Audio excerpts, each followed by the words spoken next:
국내에 계신 스픽스 구독자 여러분 안녕하세요. 오창익입니다. 윤어게인을 외치는 사람들이 있습니다. 심지어 제1야당 국힘의 주류를 형성하기도 했습니다. 그들의 주장은 윤석열의 내란이 성공했어야 한다. 여전히 윤석열이 대한민국 대통령이어야 한다. 또는 다시 윤석열이 대통령이 되어야 한다는 것입니다. 불가능한 일이지만 윤어게인 세력이 원하는 것처럼 윤석열이 다시 대통령 노릇을 한다면 대한민국은 완벽하게 망가질 겁니다. 경제가 엉망이 되는 것은 물론이고 매간매직에다 국민의 자유와 권리를 군경을 통해 짓밟는 일들이 매일처럼 벌어질 것입니다. 내란 직후 여러 나라에서 동시에 한국 돈을 받지 않겠다고 했던 것처럼 대한민국의 위상은 금세 추락할 것입니다. 내란과 쿠데타 때문에 망가진 나라가 한둘이 아닙니다. 우리도 그렇게 무너질 수는 없습니다. 윤어게인 세력을 경계하고 단호하게 대처해야 할 까닭이 여기 있습니다. 바로 대한민국을 지키는 일입니다. 스픽스가 매일 저녁 보내드리는 인기 토크쇼 역전의 용사들, 오늘도 최고의 출연자들과 함께합니다. 맨 먼저 성남을 달리는 사나이 김지호 더불어민주당 대변인 오셨습니다. 반갑습니다. 반갑습니다. 네, 성남은 멀쩡합니까? 뭐 어때요? 춥습니다. 그렇습니까? 성남 특별히 추운 건 아니고 그래서 제가 시장이 잘 못하나요? 요새 열심히 다니다 보니까 아. 야외 활동이 많아서 춥고 이제 그 크리스마스 트리나 네네. 그런 야외 경관 조명 이런 행사들이 많아요. 아. 굉장히 아름답습니다. 놀러 오십시오. 네네. 어디가 아름답습니까? 성남을 잘 모르는 사람들에게 여기 한번 와봐라.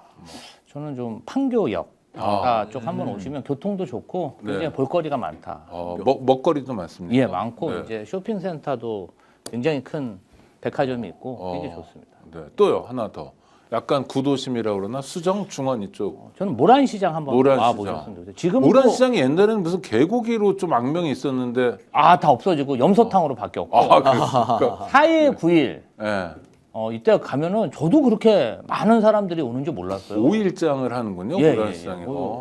몇만 명이 오겠고 오. 그다음에 어떤 물건이나 신기한 것들 네네. 거기 주변에 보면 참기름 시장도 있고 와. 기름 시장도 있고 뭐 염소탕 거리 그다음에 굉장히 신기한 볼거리들이 많습니다. 그 보신탕을 바꿔냈군요. 염소탕으로. 그건 이재명 대통령이 성남시장 시절에 그것도 이재명 대통령이 했어요. 그거 고생 많이 하셨습니다. 그러겠네요. 없애느냐고. 모란시장 개고기가 상당히 악명 높았는데 그래도 별다른 그 충돌 없이 잘 전환시키고 충돌이 있었는데 아. 이제 잘 유도를 해가지고 염소탕 거리로 바꿔냈죠. 네, 어마어마하네. 거기도 역이 있는 거 전철역이요. 네, 있습니다. 모란시장역. 네. 오케이, 알겠습니다. 또 한 번 보셨습니다. 요새 그야말로 횡액을 당하셨는데요. 어떤 사연인지 직접 들어보겠습니다. 장용진 TV의 장용진 대표 나오셨습니다. 어서 오십시오. 네, 안녕하십니까. 유튜브 계정 날려먹은 장훈진입니다. 아이고, 그러니까요. 그게 구독자가 얼마? 34만 명이었는데요. 지금 네, 그럼 다시 시작하셨어요? 다시 시작을 해야 됩니다. 지금 다시 찾는 방법을 지금 그 강구 중인데 쉽지 않을 거라는 얘기들이 더 많아요. 그러니까 아마 처음 만들 때 그 다른 그 대행 업체 명의로 만들었다가 그 대행 업체가 사라지면서 제가 이걸 넘겨받아야 되는데 그 당시 그 업체가 사라지니까 직원도 없잖아요. 관리할 사람이 없는 거예요. 제가 제때 넘겨받지 못한 게 이제 어떻게 보면 지금 다 화근이 된 거죠. 와. 지금으로서는 뭐 아마 업체가 사라지면서 그러니까 지금 우리 구독자 여러분들이 장용진 TV 검색해서 들어가면 몇 명 있습니까? 하여튼 구독자. 지금 이제 좀 전이니까 10,000명 넘은 와, 글쎄 10,000명이면 그래도 어마어마하시네요. 와. 네. 네, 하여튼 34만에 비해서는 아무것도 아니지만 우리 구독자 쓰라립니다, 지금. 구독자 여러분들 함께해 주시기 바랍니다. 그래서 지금 들어가면 10,000분의 1이 될 수 있네요. 예, 그럼요. 네, 많이 도와주시기 바랍니다. 빠른 시간 안에 복원하기 바랍니다. 한겨레 21의 김한 기자도 하겠습니다. 어서 오십시오. 네, 안녕하세요. 어떻게 지내십니까? 요새 뭐 세운 사구역 보도하고 뭐 반론 쓰고 잘 지내고 종묘 있습니다. 앞. 네네. 네네. 거기 그러니까 보도는 봤는데 네. 오세훈 씨는 어떻게 하겠다는 거예요? 진짜로 하겠다는 겁니까? 아니면 단순한 선거용입니까? 근데 이게 이제 재개발이 뭐 굉장히 시행 절차가 복잡한데 지금 서울시가 한 거는 사업 계획을 변경하겠다라는 고시를 한 거고요. 네. 이게 실제로 이제 사업 계획 승인이 돼야 되고 그다음 관리 처분인가를 다시 해야 되는데 뭐 그 과정으로 놓고 보면 아마 지방선거 끝날 거고요. 근데 오세훈 씨는 어쨌든 뭐 지방선거 앞두고 애들론을 띄워놓은 상태인데 그 과정에서 이제 저희가 이 개발 이익이 특정 민간업체한테 이제 민간업체가 30%를 가져가게 된다. 이 설계 구조가 이거를 보도한 상황이고 오늘 이제 그 업체가 토지를 내놓겠다라고 했는데 그거 이제 또 좀 다른 추가적인 검토들이 좀 필요한 상황입니다. 그러니까 오세훈 씨가 이걸 집어낸 이유는 뭐예요? 그러니까 나는 여러분의 부동산 욕구를 충족시킬 수 있는 적임자다 뭐 이런 걸 보여주는 겁니까? 도심 녹지 공간을 만들어서 뭐 일본의 르뽕기나 이런 것처럼 도심을 어쨌든 재구축하겠다. 본인들도 재창조라는 얘기를 전략 이름이 재창조 전략이거든요. 그래서 이제 없던 걸 만들어내겠다라는 건데 청계천이 이렇게 이제 청계천을 중심으로 해서 가로로 도심 개발을 한 거 아닙니까? 네네. 근데 지금 이제 오세훈 시장의 계획은 종로에서부터 남산까지를 세로로 개발하겠다라는 거잖아요. 그러니까 이렇게. 종로, 청계천, 을지로, 네, 충무로까지, 태계로까지. 태계로까지. 그러니까 그런 계획인데 사실 이제 어쨌든 이제 이 강북 도심의 토건 사업을 통해서 한번 이제 청계천 신화가 확인이 한번 됐던 거잖아요. 뭐 그런 식의 이제 전략 구상을 했던 게 아닌가 싶습니다. 그럼 오세훈의 멘토는 이명박인가요? 그 저희가 보도했던 한호건설도 이제 이명박 때부터 있었던 그 업체입니다. 네.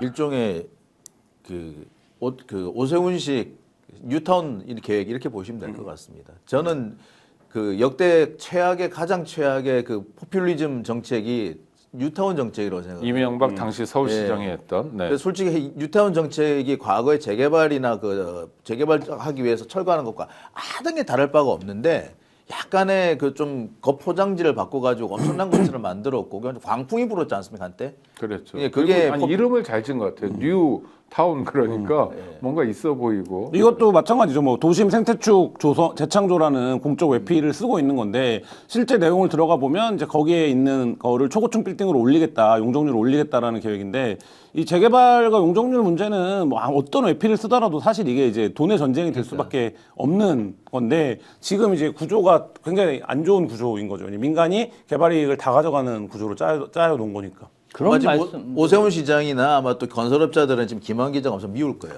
아마 죽이고 싶을지도 몰라요.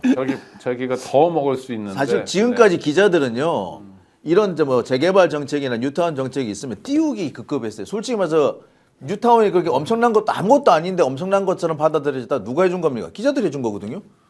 그리고 그 기자들이 뭘 공짜로 해주지는 않았어요. 그럼요. 예. 그런데 이 김한 같은 사람이 있어가지고 발을 탁 걸어 넘겼으니까 얼마나 믿겠습니까? 아니 건설사에서 한겨레 20일 인수한다고 나눈 거 아닌지 모르겠어요. 사실은 뭐 건설사가 왜 방송사 그렇죠. 저기 뭐야 네, 인수하려고 그러고 신문사 왜 그렇게 많이 인수합니까? 그런 거 여론화 만들고 정말 건설 경기 띄우고 본인들 비판 잠재우려고 그러는 거 아니겠어요?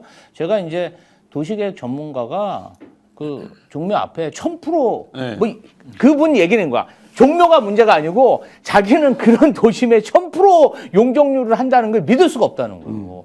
600%만 해도 엄청 높다는 거예요. 그렇죠. 빽빽하고. 네, 네. 가만 생각해 보니까 제가 살고 있는 지역에서 성남 분당도 뭐 기존 한 230% 용적률에서 아파트가 300% 뭐 320% 한다니까 그럼요. 주변에 있는 사람들도 답답하다고 난리예요. 근데 1000%를 준다는 거는 어마어마한 정말 특혜라는 거죠. 서울 어디서도 남산을 보지 마라. 네, 남산은 그냥 저 자료 화면으로만 봐라. 방벽이 되는 거죠 한마디로. 그렇죠. 방벽 거대 방벽이 되는 그 얘기를 건데. 또 종묘 주변에 그러면 그렇게 1000%짜리 용적률을 받은 데가 어디 있냐는 거예요. 거기가 그렇게 높지 않다는 거죠. 그런데 오세훈 시장이 그게 과정으로 들어가면 진짜 희한한 과정인데 그 뭐 다 아는 얘기지만 이제 95년도에 유네스코가 문화유산으로 지정한 이후에 그 높이를 얼마로 할 거냐를 거의 10년 그 진행이 됐습니다. 이게 굉장히 지난한 과정 끝에서 박원순 시장 때 그 높이가 정해진 거예요. 합의를 한 겁니다. 그리고 그 과정으로 진행이 되는데 이게 어떻게 된 거냐면 오세훈 시장 21년에 돌아오니까 한호건설이 갑자기 사구역에 토지 매집을 시작합니다. 근데 사람들은 관리처분 계획 인가가 끝났는데 얘들이 땅을 왜 사러 다니지? 라는 생각을 할 수밖에 없는 때예요. 땅을 삽니다. 땅을 사면서 뭐라 그럽니까? 우리가 사업성을 좋게 해주겠다. 용적률 높일 거다라 얘기를 해요. 그래서 실제로 2023년 2월 달에 등기가 완료가 되고 3월 달에 이제 또 한호가 어떻게 된 겁니까? 토지주 자격을 얻게 된 거잖아요. 3월 달에 SH에 건의를 합니다. 주민 대표자회 조합 성격이죠. 용적률을 높여줘 이렇게 건의를 합니다. 그러면 뭐 성남시정 잘 아시지만 어떻게 해야 됩니까? SH나 성남도시개발공사 같은 안 해주죠. 말도 안 되는 소리 하지 마세요. 이거를 10년 넘게 14번 회의를 해갖고 그리고 한 건데. 유네스코 문화유산으로 지정되는 거 그렇죠. 빠꾸 되는 경우도 그렇죠. 그것도 있잖아요. 있고. 그러니까 그것 때문에 10년이 걸린 거예요. 문화문제만이 아니죠. 근데 SH가 오케이. 우리가 종로구청이랑 얘기해서 이거를 건의해 볼게요. 라고 해서 결국엔 되는 과정이거든요. 종로구청장도 국힘입니까? 그 당시에는 그랬죠. 예. 그러면 이게 어떻게 냄새가 난다고 봐야 되겠네요. 민간개발업자가 땅 사고 정책 정책 변경 제안하고 들어주고 시가 그다음에 그 계획을 시장이 직접 나서서 도심 계획이라고 발표해주고 이 과정으로 지금 이어진 게 지금까지의 과정이죠. 오세훈 씨 관련 뭐 말씀하세요. 그러니까 언론사 얘기가 잠시 나와서 제가 조금만 더 얘기하면요. 저는 언론에도 이해충돌 방지법을 적용해야 된다 생각이 들어요. 공무원들한테만 적용하는 게 아니라 언론사도 똑같이 적용을 해야 됩니다. 그래서 언론사 대주주가 특정 사업과 관련돼 있는 대주주와 관련돼 있는 사업에 대해서 언론이 보도를 함부로 한다든지 할 때는 보도를 못하게 하거나 차라리 아니면 그 보도를 하게 한다면 그 밑에 이 보도는 우리 언론사의 대주주 누구와 관련이 있다라고 아예 그냥 그 경고문을 써붙인다든가 이렇게 해야 돼요. 중앙일보, JTBC, SBS 다 걸리죠. 호반일보 아니 서울신문 다 걸리죠. 다 그러면 걔네들은 이제 뭐 예를 들어서 뭐 서울역이 재개발이다 그러면 우리 회사 누구누구가 여기에 투자를 했습니다라는 여기 땅 가지고 있습니다 다 써야 되죠. 아니 저는 그렇게 해야 된다고요. 그래야지 언론이 함부로 보도를 못 하는 거예요. 적어도 조심스럽게 보도할 거 아니에요. 네. 세훈 상가만이 아니라 오세훈이 오늘도 아주 뉴스의 중심이 됐습니다. 특검이 오세훈 서울시장을 기소했는데요. 정치자금법 위반, 명태균 관련이죠, 김지호 대변인. 이 진짜 저는 좀 이런 말씀드려요. 지금 오세훈 시장이 지금 사선까지 하고 5선 도전하는 거 아니겠어요? 네. 이 자체가 저는 화가 나요. 오세훈 시장이 처음 서울시장 됐을 때 그 초선 의원이었어요. 그런데 뭐 오세훈법 해가지고 정치자금법 깨끗한 정치하겠다. 정수기 광고도 했습니다. 네, 예전에 환경운동연합에서도 활동했어요. 그 뭐 깨끗한 물이 지금 고인물이었다가 지금 썩은 물이 됐다가 막 또 지금 막 이 더러운 물이 됐다가 지금 이제 오염돼 가지고 한강에서 위험한 물까지 된 거 아닙니까? 아니. 국회의원은 5선하고 6선하고 7선 할 수 있죠. 행정권이 있는 게 아니니까. 그런데 지방자치단체장을 3선 연임을 제안해 놓은 것은 이유가 있는 거잖아요. 행정을 12년 정도 하고 더 한다 그러면 정말 이런 독점의 폐해가 일어날 수가 있다. 행정권이라는 게 어마무시한 거 아니겠습니까? 근데 서울시장을 5번이나 한다고요? 저는 우리나라 정치사에 있어서 정말 안 좋은 선례를 이 사람이 하고 있고 지금 그 결과가 뭡니까? 한강에서 한강버스 지금 위험하게 다니죠. 지금 세운상가 그 종묘 앞에서 이해할 수 없는 짓거리 하고 다니죠. 그런 인허가와 관련된 초문들 아니 이렇게 해서야 되겠어요? 천만 서울시장이 이런 식으로 행정해도 되겠어요? 저는 이 출마한다는 것 자체가 불쾌합니다. 그러니까. 오세훈 시장 오세훈 씨 지금 때문에 성남 시민도 불쾌하고 서울 시민은 정말 불쾌한데. 네. 이 오세훈 시장 지금 이번에 그 기소된 것이 크게 두 가지 갈래인 것 네. 같아요. 그러니까 여론 조작을 하는 그런 할 때 실제로 요청을 했느냐 이 부분하고요. 그다음에 비공표 여론 조사를 하면서 이게 다른 사람이 돈을 대신 냈다. 요 두 가지인 것 같아요. 지금 큰 갈래는 이 두 가지인데 일단 비공표 그러니까 여론조사 대금을 대신 냈다. 김한정 씨가 대신 냈다. 이 부분은 지금 뭐 거의 증거가 확보에 된 걸로 보입니다. 근데 여론조작 부분에 대해서 특검이 제대로 수사를 안 한 것 같다는 얘기 자꾸 나와요. 지금 좀 뭔가 아쉽다거나 뭔가 부족해 보인다. 또는 기소도 좀 애매하다. 기소한 것도 기소했는지 안 했는지 좀 애매해. 어떤 포인트실까요? 그러니까 이 부분은 아무래도 훨씬 더 범죄가 크고 무거운데 다 다루지 못했다. 이게 이제 여론 조작이 있었던 거는 거의 확실한데 네. 이걸 과연 오세훈이 요청을 한 거냐, 관여를 한 거냐, 교사를 한마디로 교사를 한 거냐 이 부분이 좀 애매했던 것 같아요. 지금 이게 김건희 특검이잖아요. 그렇죠. 그러니까 김건희 특검이 김건희의 범죄만으로도 차고 넘치게 많은데 오세훈 범죄는 이제 여타 걸려져 있는 것까지 수사를 하다 보니까 좀 관심이 분산된 건가요? 어떤 까닭일까요? 근데 이게 애초에 저도 뭐 명태균게이트 초창기부터 취재를 했었지만 이게 제일 딱 떨어지는 건이라고 했었어요. 예를 들면 정권이 바뀌기 전에는. 왜냐하면 이게 굉장히 간단한 구조예요. 이 여론조사는 누가 어떻게 설명을 하더라도 오세훈을 위해서 했다고 볼 수밖에 없죠. 근데 그 비용을 누가 냈습니까? 후원회장이었어요. 그러니까 선거 캠프 때. 그렇죠. 후원회장이 납부한 거예요. 그리고 이거가 보고했다라는 진술을 누가 한 겁니까? 이 여론조사를 실시했던 뭐 지금 명태균 씨가 지금은 강혜경 씨와 밀양국 영수가 본인을 갈라서 얘기하지만 어쨌든 여론조사를 실시한 기관에서 이걸 한 거고 그 당시에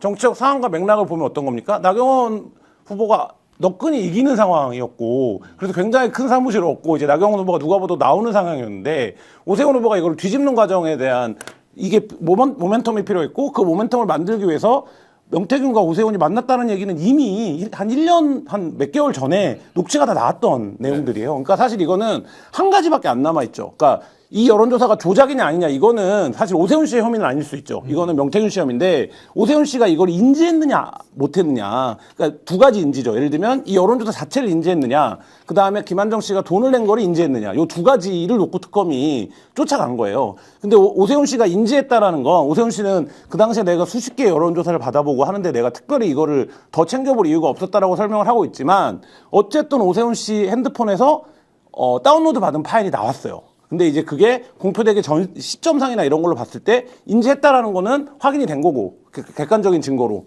두 번째, 김한정 씨가 돈을 낸 걸 인지했냐. 오세훈은 난 몰랐다라고 얘기했고 김한정 씨도 내가 그냥 궁금해서 했다. 이런 취지로 진술을 했었는데 지금 명태균 씨가 여러 날짜를 틀리지만 찍은 날이 있습니다. 그러니까 오세훈 씨가 여론조사 관련해서 나랑 통화를 하고 내가 김한정을 만나서 여론조사비를 받아올게 라고 말했다고 찍은 날이 있어요. 그 날 실제로 오세훈 캠프에서 김한정 씨와 오세훈이 만났다라는 겁니다. 그리고 처음에 그걸 부인했었는데 그래서 특검이 뭘 찾아낸 거냐면 결제 내역을 찾아낸 거예요. 그러니까 김한정 씨가 그 특검 사무실과 오세훈 씨 자택 주변에서 그날 결제를 했었다라는 걸 찾아낸 거거든요.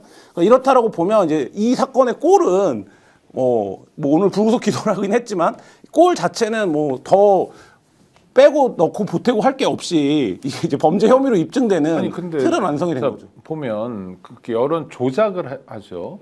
그 다음에 이제 불법으로 여론조사를 해버리잖아요. 그거는 국민의 참정권을 훼손하는 그럼요. 중요한 문제죠. 문제인데 왜 구속영장 청구도 안 할까요? 현직 서울시장은 높은 분이어서 그런가요? 아니, 그러니까 그 정도 범죄를 저지르면 이게 원래로 구속하지 하자면 않나요? 이게 아마 원래로 하는데 이제 선거 앞두고 후보자로 뛸 가능성 있는 사람은 원래 이렇게 기소를 할 때 그 조심한다는 게 원칙적이었어요. 이게 사실 그 검찰도 원래는 이런 원칙을 지켰죠. 근데 아니 이재명 이게 후보는 문제는 바로 그 윤석열 정권 또는 윤석열 치하의 검찰들이 그런 기본적인 그 룰조차도 지키지 않았기 때문에 다 무너진 거죠. 근데 지금은 특검은 다시 그 룰을 다시 돌아간 건데 우리가 볼 땐 그게 매우 지금으로서는 되게 불공평하게 볼 수밖에 없죠. 그리고 지금 상황에서 오세훈 시장이 재출마가 불가능하지 않겠나 싶은데 왜요? 그래서 지금 상태에서 이거 뭐 나경원 의원이 아마 지금 경쟁을 나가면은 글쎄 오세훈 시장 할 수 있을까요? 쉽지 않아 보이는데요. 시장 측에서는 본인이 기소당한 건으로 후보를 못 나갈 수 있다는 말이 퍼질까봐 그거 아닙니다. 나갈 수 있습니다. 그런 어필들을 좀 굉장히 많이 하고 있는데 국민의힘의 당원 당규는 좀 애매하게 되어 있지만 그 윤리특위 규정에는 기소를 당하면 후보로 못 나가는 걸로 그런 규정이 있답니다. 그래서 사실은 그렇습니다. 그런 규정이 있다고 해도 국민의힘 지도부에서 그걸 좀 풀어주면 되는데 정무적으로 사실 지금 뭐 국민의힘은 동작 대비 나경원이 꽉 잡고 있지 않습니까? 그래서 나갈 수 있는 그러한 어떤 권한을 주더라도 굉장히 좀 괴롭히고 오세훈 시장을 코너로 좀 몰 가능성이 크다. 지금 당권파들이 좀 그런 경향이 있기 때문에 지금 굉장히 오세훈 시장이 정치적 위기에 몰렸고 아까 김한 기자님이 아주 잘 설명해 주셨어요. 이 사항은 딱 세 가지예요. 딱 세 가지. 오세훈과 명태균이 만났잖아요. 네. 그리고 후원자가 돈을 줬잖아요. 그리고 요구한 게 뭡니까? 나경원한테 이기는 여론조사 갖다 줘. 이 세 가지면은 어떤 정치인도 못 빠져나갑니다. 왜냐하면 돈을 줬잖아.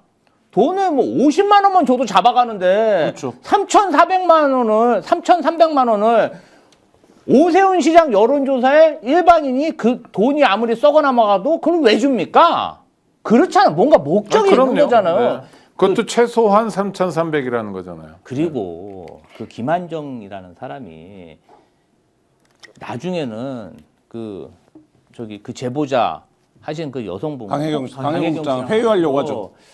명태균 빼고 저 사람 통제하기 어려우니까 우리끼리 한번 여론조사 사업을 해보자. 그래서 여론조사 사무실을 여의도에 냈어요. 감명을 받아서 야 이렇게 하면은 우리가 대선 주자 대통령 될 수 있겠구나.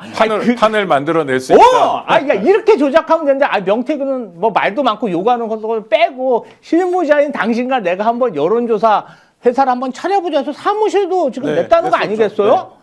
그러면 더 이상 증명할 게 뭐 있습니까? 김한정이 그 여론조사 그 사무실 낸 것 때문에 대판 싸우기도 하고 그랬었잖아요. 김한정이 그래서 갈라진 거이기도 하죠. 그때 뭐 여러 가지 복합적인 게 있지만 아니, 뭐 결정적인 건 돈 문제지만 네. 어쨌든 그런 사업 방향에 대한 이견 이런 게 있었던 거죠. 그러면 정확하게 이 사람들은 그 명태균식 여론조사, 조작 여론조사, 여론몰이에 굉장한 매력을 느꼈던 거예요. 그렇죠. 효용을 확인한 거죠. 선거 그러니까 명태균식 여론조사의 효과를 가장 드라마틱해 본 두 명을 뽑자면 오세훈과 이준석이죠. 그러니까 사실 윤석열은 그 당시에 뭐 다른 당내에 다른 뭐 이게 없었으니까 내가 뭐 명태균 여론조사 득본 거 없지 않냐라고 윤석열은 최소한 말은 할 수 있는데 오세훈하고 이준석은 명태균 여론조사를 기점으로 뒤집은 거거든요. 그러니까 이게 엄청난 아니 홍준표가 볼 때는 또 그렇죠. 홍준표 입장은 다르죠. 윤석열도 혜택을 본 거라고. 뭐 할 수 있지만 어쨌든 기본적으로 윤석열은 어쨌든 이 후보자의 위상만 놓고 보면 네. 이준석과 오세훈은 요걸로 엎은 거예요. 그러니까 이준석도 그래서 명태균 여론조사가 나오는 날에 유튜브 방송이 그렇게까지 주목을 받았던 이유는 뭐냐면 너도 알고 있었던 거 아니야? 이런 의심을 사는 거잖아요. 그전에는 왜냐면 이준석이 이기는 조사가 없었으니까 그런 거고 오세훈도 마찬가지인 거죠. 오세훈도 지금 김 조반장님 말씀하신 것처럼 이기는 여론조사가 없는 상황에서 이 명태균의 여론조사를 기점으로 해서 이 큰 판인 서울시장 판을 엎은 건데 그럼 이거에 대해서 명태균이 1년째 하고 있는 얘기가 왜 오세훈 욕을 하는 겁니까? 그거에 대해서 자기한테 한번 고맙다고를 안 한다. 이 얘기를 하고 있는 거예요. 원래 아파트 한 채 주기로 했는데. 아파트 한 채 주기로 해놓고 안 준다. 이 얘기를 하고 있는 거 아닙니까? 서울의 아파트가 비쌉니다. 특히 강남으로 가면 그렇죠. 그 20억 이건 기본이던데요. 20억이 기본. 50억이 기본이라고 하죠. 이준석에 대한 수사는 없나요? 이것도 뭐 그것도 거의 뭐 오세훈 외에 다른 정치인들은 진도가 많이 안 나가고 있고 저희도 이제 명태균, 강혜경 PC를 다 갖고 있지만 등장하는 지자체장 후보들이 광역으로만 따져도 10명이 넘고 그러니까요. 전국으로 따지면 한 50명 이상 30명에서 50명은 될 텐데 명태균 씨도 그 얘기를 하지 않습니까? 네. 근데 이제 그 부분에 대해서는 지금 거의 수사가 진도가 못 나가고 있는 상태죠. 그러니까 김건희 특검 수사력이 부족한 건지 아니면은 그 민중기 특검이 조직을 장악하지 못한 건지 몇 가지 문제가 지적이 되고 있습니다. 그러니까 아무리 봐도 김건희 특검은 뭐 16가지 혐의를 가지고 수사를 시작을 했는데 6개월 동안 지금 한 게 4개가 다예요. 그것도 그나마 맨 처음부터 시작하기 전부터 이건 확실하다 하는 것만 기소했고 그 뒤로는 진전이 거의 없습니다. 그러니까 오히려 지금 아까 우리 오세훈 시장 관련해서는 시작하기 전부터 너무 명백했는데 올해 수사를 하는 과정에서 약간 물타기가 돼버려가지고 약간 애매해져 버린 그런 색깔마저도 있을 정도입니다. 이거는 김건희 특검에 파견되어 있는 검사들이 태업을 했거나 뭔가 은폐를 했거나 그리고 이 과정을 그 민중기 특검이 제대로 통제하지 못했다는 걸 그건 명백하게 얘기해 주는 겁니다. 아까 말씀하셨듯이 뭐 광역자치단체장 10곳이 넘는다라고 하는데 지금 그 어느 곳도 지금 공개조차 제대로 안 되고 있지 않습니까? 어딘지 어떻게 알아요? 우리 모르고 있잖아요.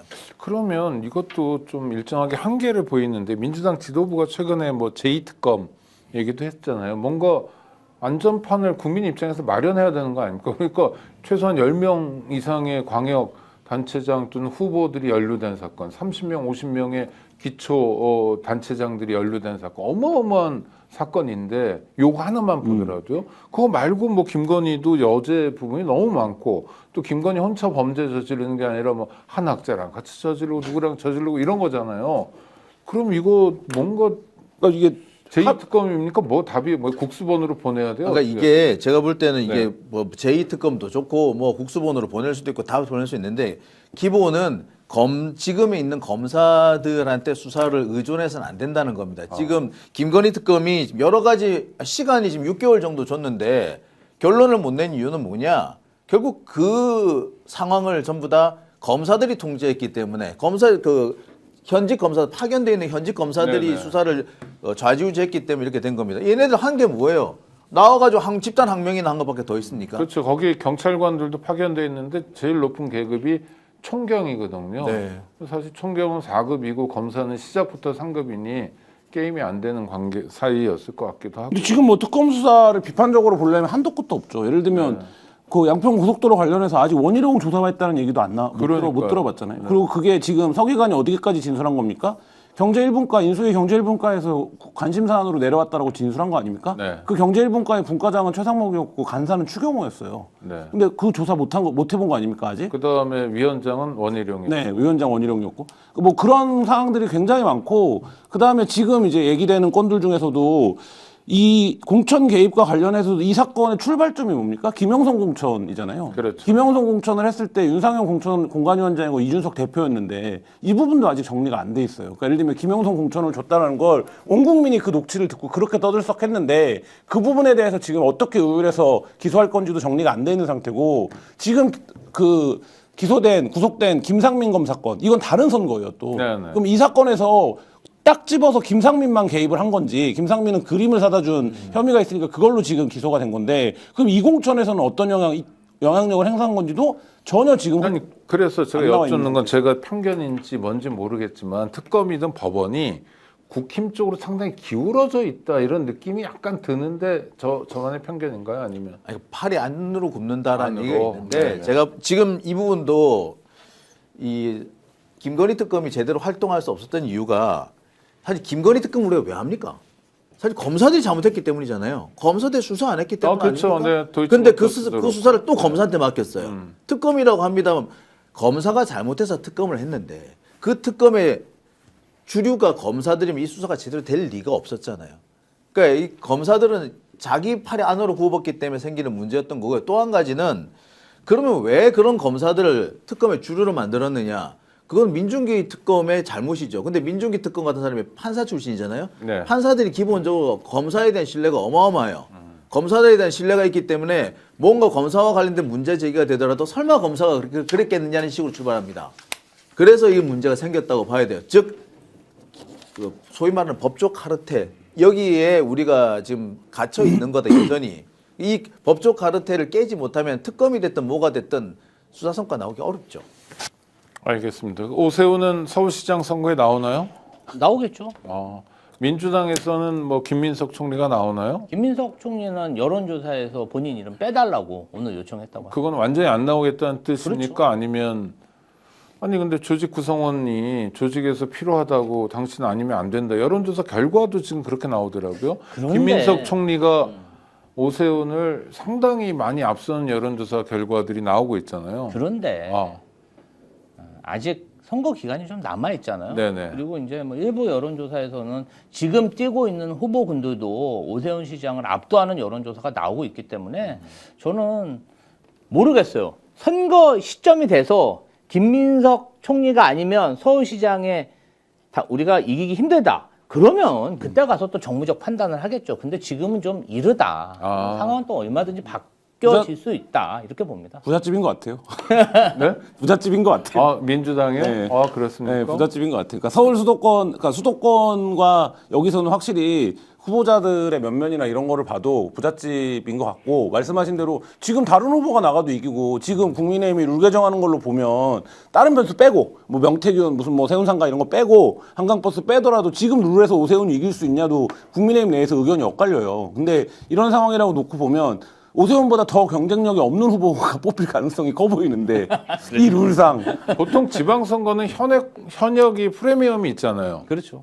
아무래도 유리하잖아요. 근데 아까 말씀하셨지만 너무 못한 거네. 오세훈 시장이 서울시장을 오래 하면서의 피로감 같은 것들이 사실 사람들한테 있고 그게 오세훈이 일을 잘해 이런 이미지가 아니잖아요. 야, 그렇죠. 저쪽에서 그래도 오세훈 하나 정도 살려놔야지 이런 정도잖아요. 그 보수들도. 근데 계속 사고가 나잖아요. 지금 네. 이 행정은 사고가 나는 게 굉장히 중요한데 그런 면에서 놓고 보면 뭐 그 다른 후보들도 이미 앞서고 있기 때문에, 그러니까 예를 들면 선거가 구도인데 민주당 입장에서는 끼워 넣을 수 있는 카드, 오세훈이라는 카드를 상대를 놓고 박주민을 끼워 넣어도, 예를 들면 정원호를 끼워 넣어도, 또 누구를 끼워 넣어도 선거를 할 수 있겠다. 이런 지금 구도가 오세훈 후보의 약점이 존재하기 때문에 뭐 그런 거 아닌가라는 생각이 듭니다. 국힘당 내에서 벌써 그 지방의원들 있잖아요. 지방의원들이 지금 줄을 쓰는 뭐 지방선거 되면 다 줄을 쓰잖아요. 네네. 근데 지금 오세훈 쪽으로는 거의 안 썼다는 얘기들이 막 나와요. 네. 오세훈 쪽에 어쩔 수 없이 가담한 사람도 언제든 빠져나갈 지금 눈치 보고 있다. 뭐 이런 얘기들이 있는 거 보면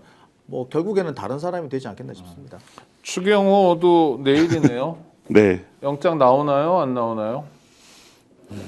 뭐 구속영장은 원칙적인 얘기지만 세 가지만 있으면 나와야 되고, 그 세 가지는 여태까지 구속영장에서 시사방송에서 뭐 무수하게 얘기를 했으니까 얘기하지 혐의의 중대성 네. 있고요. 도망의 염려, 네. 도망의 염려 있다고 봐야 되겠죠. 왜냐하면 진술도 계속 오락가락하고 그랬으니까 네. 증거인멸도 네. 있고. 근데 나오는 게 맞는데, 지금 이제 말하자면 두 명이 중요하다고 계속 봤던 거 아닙니까? 박성재랑 추경호. 그러니까 박성재가 영장이 나오면 박성재 뒤에 있는 김주현이라든지 뭐 심우정이라든지 그다음에 이완규라든지 이른바 이제 그 앙가로폼 멤버들한테 줄줄이 가는 입구로서의 의미. 그다음에 추경호도 마찬가지죠. 예를 들면 국힘이라고 하는 정당이 이 내란에 어떻게 가담했는지를 그러면 수사가 확대가 돼야 될 텐데, 이제 그 부분에 대한 거, 요 두 가지에서 그 굉장히 중요한 인물인데 박성재가 영장이 2번이나 꺾인 거 아닙니까? 그렇게 보면 추경호 원내대표도 좀 장담하기는 어려운 거 아닌가. 근데 그런 정무적 판단을 빼면 당연히 영장이 나오는 게 맞겠죠.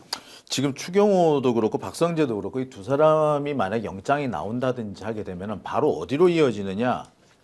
조이대로 이어집니다. 사실 구조는 비슷해요. 그러니까 이 사람들은 그 외형상 불법적인 일을 하진 건 없어요. 외형상 내란에 가담한 행위는 아닙니다. 하지만 내용을 찬찬히 분석을 해보면 내란 가담이네, 내란 주요 임무 종사네가 나오는 거거든요. 근데 그 일을 똑같이 누가 했느냐? 조이대가 합니다. 조이대가 그날 밤에 회의 열었다. 그걸로는 불법 아니에요. 그거 가지고 무슨 내란 가담했다 할 수도 없어요. 하지만 내용을 찬찬히 따져보고 그 전후 맥락이라든지 그 내용의 중대성을 딱 따지고 보면은 내란 주요 임무 종사가 맞거든요.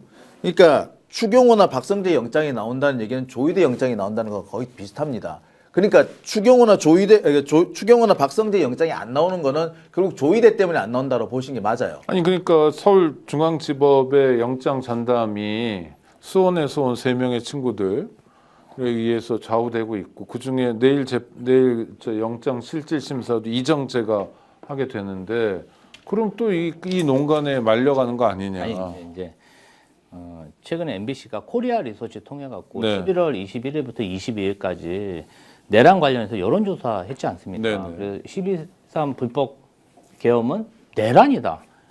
69%의 네, 사람들이 70%. 그렇게 생각하고 네. 있고, 추경호 계엄 해제 방해했다. 이게 60%잖아요. 네. 아니 저 진짜 그날 밤에 제가 인터넷 방송국에서 계엄 해제 1년 전 이맘때 이 계엄 해제 이 결의안 카운트 세는데 제가 얼마나 국회의장을 원망했는지 몰라요. 빨리 해야 되는데 왜 안 하냐. 저도 정말 국회 앞에서 댓글 달고 있었어요. 빨리 파리. 그냥 150명 넘었으면 땅땅 두드리세요. 우리 다 죽어요. 국회 앞에 있는 사람들 어떡하라고, 다 죽을 수 있습니다.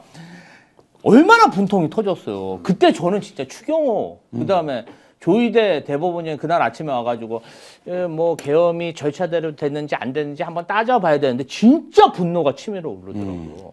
정말 계엄이 무슨 절차가 있어요. 이거는 그 자체로 불법인데 무슨 절차를 따지겠다는 거예요. 이게 그 앞에 그 장갑차 앞에 쓴 사람들이 보면은 양말도 안 신고 12월 달에 수면 바지 입고 그다음에 차는 막 서강대에 다 세워놓고 다 맨몸으로 와가지고 그냥 장갑차에 덤비고 총등 군인한테 덤볐는데, 그게 그 사람들 법을 다 알았겠어요?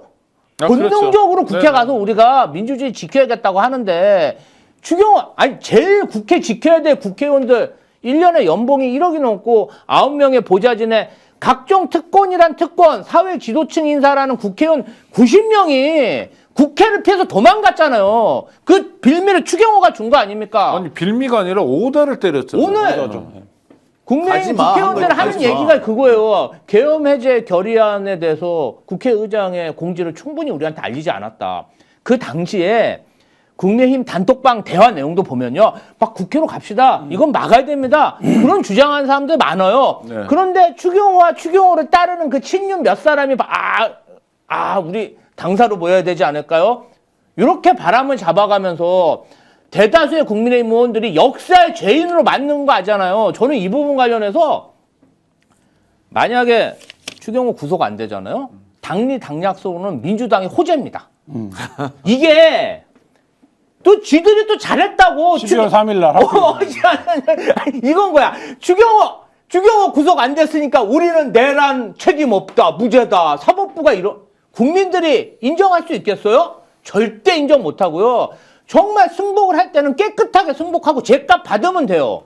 근데 지금 그냥 다 같이 죽자는 거야. 국민의힘 다 같이 그냥 윤 어게인 하고 뭐 같이 천박해지겠다는 거 아니겠습니까? 저는 이 부분 관련해서 직위원이 아니라 조희대 사법부도 그렇고 국민의힘도 그렇고 생각 똑바로 해야 된다. 1년 동안 그렇게 맞았는데 아직도 그러니까 맷집이 생겼나 봐. 네. 국민들이 맵지. 좀 더 때려달라 이거. 그러니까 더 맞아야 된다. 이번 지방선거에 아주 회초리를 세게 맞아야 된다. 지금 좋은 말씀하셨는데 이게 이 영장 나오는 날이 12월 3일이에요. 아마 그런 예상이 그렇게 되지 않습니까? 이게 저는 제가 볼 아니죠. 2일. 2일, 그러니까 3일로 넘어가는 3일 가정 넘어가니까 그렇죠, 예. 네 맞아요. 네. 그러니까 지금 날짜로는 3일이 되는. 저는 일단 추경호 영장이 안 나올 거라고 기본적으로 생각을 해요. 근데 변수가 있다면 12월 3일이라는 게 변수입니다. 이거를 이게 정말 민심을 잘못 건드릴 수가 있어요. 그러니까 종이 신문들도 월요일치부터 내란 1년을 다루잖아요. 네. 한겨레도 그랬고 뭐 한겨레 오늘 뭐 사진들을 보여주는 일면을 했는데 경향도 그렇고 뭐 한국도 그랬고 뭐 그 쿠팡 사태가 있었는데도 불구하고 1년 전에 있었던 일이 얼마나 중요한 일이냐라고 다시 한번 생각해 보자는 거고 MBC의 여론조사도 내란 1년을 기념한 거잖아요. 그런 상황에서 법원이 어떻게 갈지. 이게 만약에 영장이 기각이 되면 지금 사법개혁 관련해서 이게 여전히 말하자면 더 큰 파장이 생기진 않고 있는 상황이잖아요. 근데 이게 12월 3일 날 추경호 영장이 기각되고 12월 3일 날 어쨌든 비상경찰주연을 기념하는 자리에서 추경호 영장이 기각됐다는 사실이 전달됐을 때의 민심은 굉장히 큰 파급이 있을 거기 때문에 저는 아까 이제 법원이 정무적 판단을 빼면 구속하는 게 맞다라고 당연히 나와야 된다라고 말씀드렸는데 그 부분도 중요한 정무적 판단이 될 네, 겁니다. 근데 지금 방금 속보가 나왔는데요. 법원을 움직일 수 있는 중요한 카드가 하나 행사됐습니다. 내란 전담 재판부, 그 다음에 판검사들에 대한 법 왜곡죄가 국회 법사위 소위를 통과했습니다. 아이고 잘 이거는 핵심이네.